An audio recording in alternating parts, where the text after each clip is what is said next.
This just in, you are looking at obviously a very disturbing live shot there. That is the World Trade Center, and we have unconfirmed reports this morning that a plane has crashed into one of the towers of the World Trade Center. I can hear you, the rest of the world hears you, and the people who knocked these buildings down will hear all of us soon.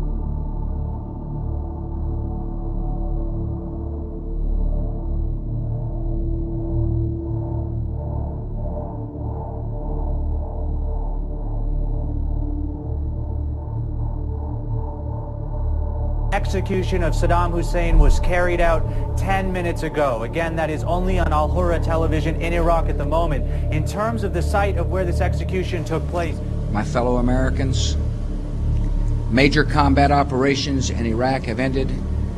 In the Battle of Iraq, the United States and our allies have prevailed.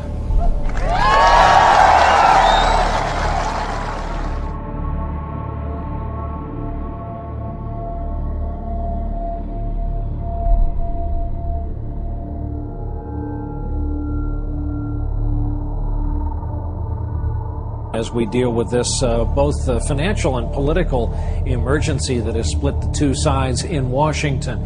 Back to the financial, we showed you the closing numbers on the markets today. At one point, the market fell as if down a well, over 700 points, and with late day trading here, we're at 680. On to gas prices. They continue to inch higher and higher, close to the $5 mark in parts of the country. KCRA3 Sharkita Shams is live in Sacramento. And Shar, I see it behind you. Looks like you're hovering right around the $4. You know, the problem, too, a lot of the jobs that are now being destroyed in our economy never should have been created in the first place. They were a function of our bubble economy, of the fact that Americans were borrowing money and spending too much. And as they can no longer spend because we're broke, all these phony service sector jobs are going to have to disappear.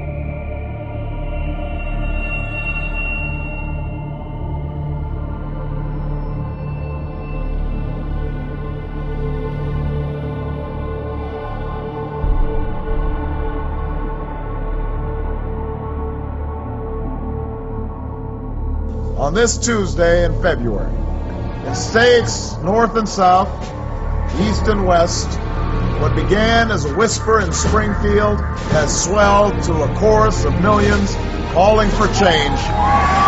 It's a chorus that cannot be ignored, a chorus that cannot be deterred.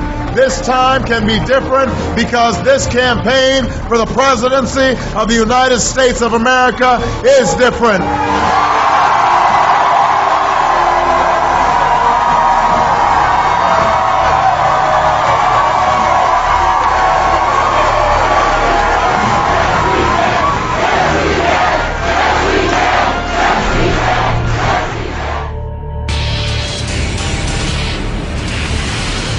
And CNN can now project that Barack Obama, 47 years old, will become the president-elect of the United States.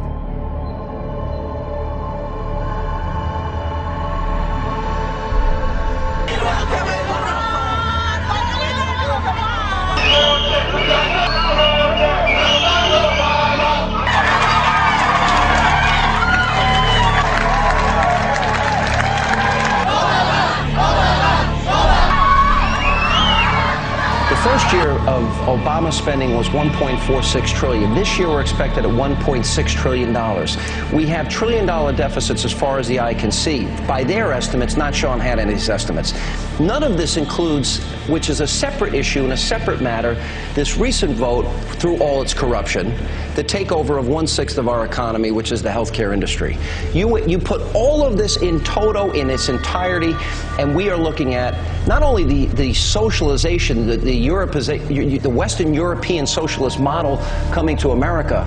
We're looking at the end of capitalism in America as we know it. I want to add a point. Go ahead. He is by far, I predict, Neil, and I say this with all sincerity and passion that I can muster up, he will go down in American history as the worst president we have ever had. And I'm talking about national security, and I'm talking about economic issues.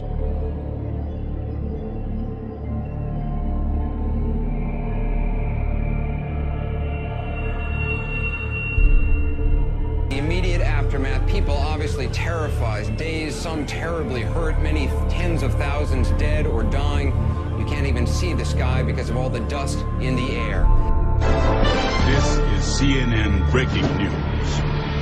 And hello again from CNN Center. I'm Natalie Allen. We want to bring you the latest on the breaking news that we continue to follow out of Chile, where a magnitude 8.8 quake hit about 90 minutes ago off Chile's coast. Yes, 8.8 quake, a very strong earthquake there.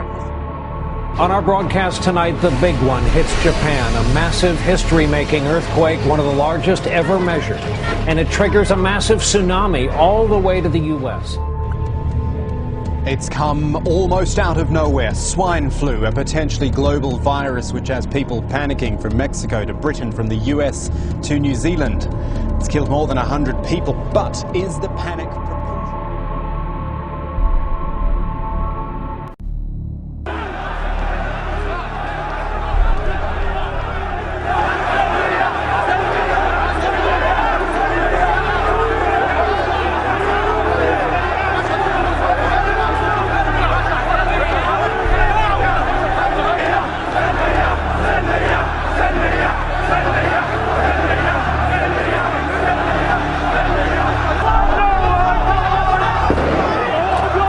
The uprisings in Tunisia and in Egypt have triggered a domino effect of protests calling for reform all across the Arab world.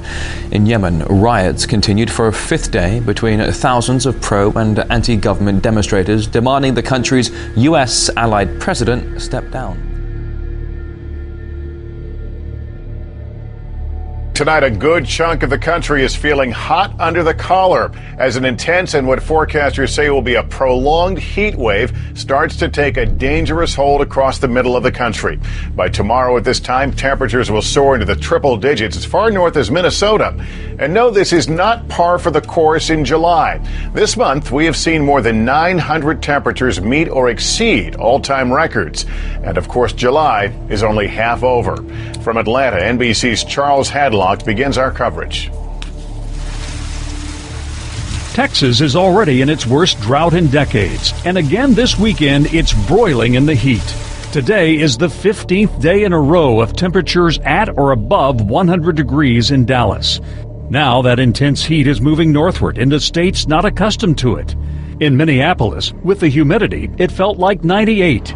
Even nighttime brings no relief.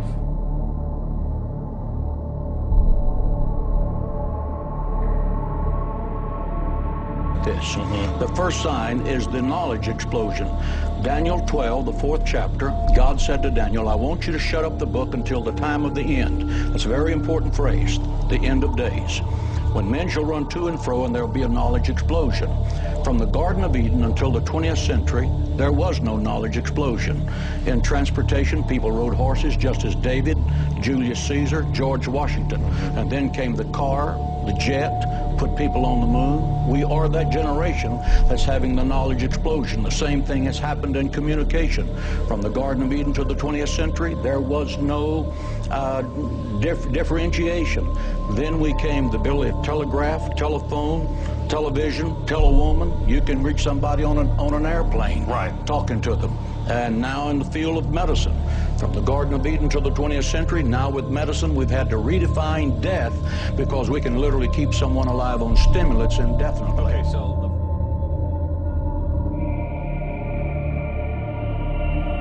explosion. Second sign is the rebirth of Israel. This is a very obvious sign. How did the people early on miss this one? Because, I mean, that's a very important sign, and that didn't happen until Israel was reestablished. So how did everybody else say, oh, yeah, I forgot about that one?